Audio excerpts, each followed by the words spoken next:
குருமா பண்ண போகிறோம். அதுக்கு குக்கரில் எண்ணெய் ஊற்றி எண்ணெய் காஞ்சிருச்சு. அதில் வெங்காயம், கருவேப்பிலை, ஒரு பச்சை மிளகாய். வெங்காயம் வதங்கிருச்சு. இப்போ தக்காளி சேர்த்துடலாம்.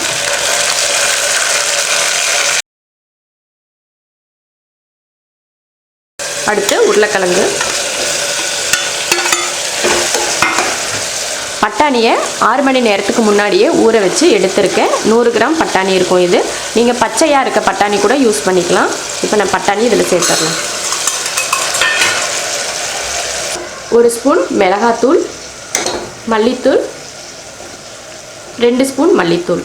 1 ஸ்பூன் மிளகாத்தூளுக்கு 2 ஸ்பூன் மல்லித்தூள், கொஞ்சம் மஞ்சள். அவ்வளோதான்.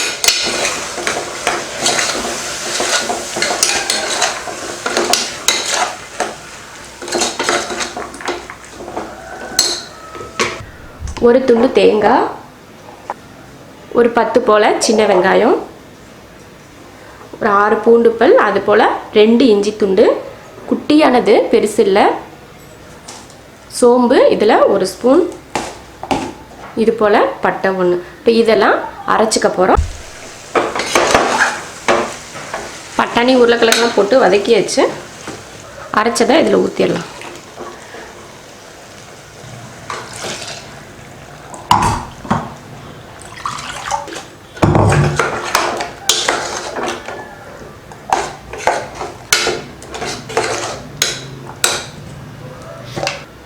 தேவையான உப்பு,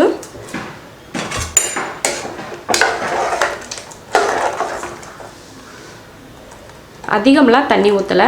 மாதிரி கெட்டியாக இருக்கிற அளவுக்கு தான் தண்ணி ஊற்றிருக்கேன். உங்களுக்கு தண்ணியாக இருந்தால் பிடிக்கும் அப்படின்னா இன்னும் ஒரு 1/2 கிளாஸ் தண்ணி சேர்த்தே ஊற்றிக்கலாம்.